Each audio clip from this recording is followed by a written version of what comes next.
My name's Stephan K, and I've been going to Potential Church for 5 years.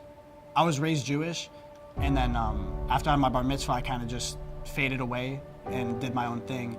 In high school, I was partying, and I was doing things that I probably wouldn't be proud of right now. You know, people are partying, inviting me to party, I'll go party. People are inviting me to go do, go smoke some weed, go just do some weird things. That's what high school is, and so it's really easy to get drawn into that. I didn't really have any examples. My mom's raising me and my brother kind of alone. One of my friends saw that I was going through a rough patch. He called me and he was like, "Hey, Stephan, I know you skateboard a lot. We got some ramps here at the student ministry. Why don't you come skateboard and hang out with me?" So I would come and hang out, and then during the teachings, I would leave.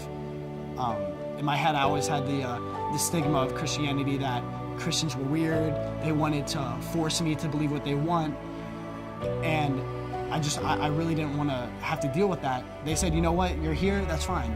That's good enough for us." That made me feel like, okay, these people really accept me. They're not trying to force me to believe in anything that I don't want to believe in. They just set a good example for me and really showed me what it looks like to believe in Jesus. It was at that moment where I'm like, okay, I don't know what this is, but I really enjoy it, and I started getting more plugged in.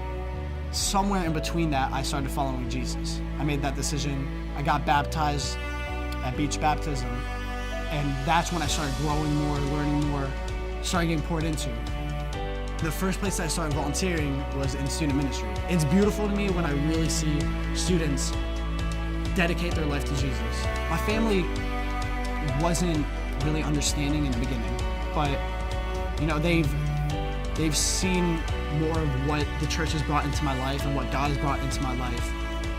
And I think they've been willing to accept that because they've seen how I've grown. They've seen the opportunities that God has placed into my life from being obedient.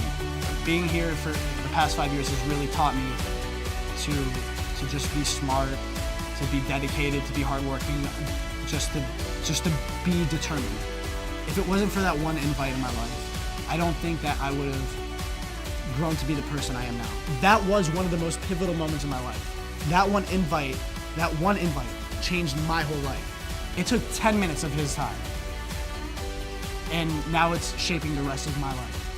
Regardless of all the rejection that's gonna come my way, I'm not scared to invite somebody because I know what it played in my life, and now I know what it can play in someone else's life.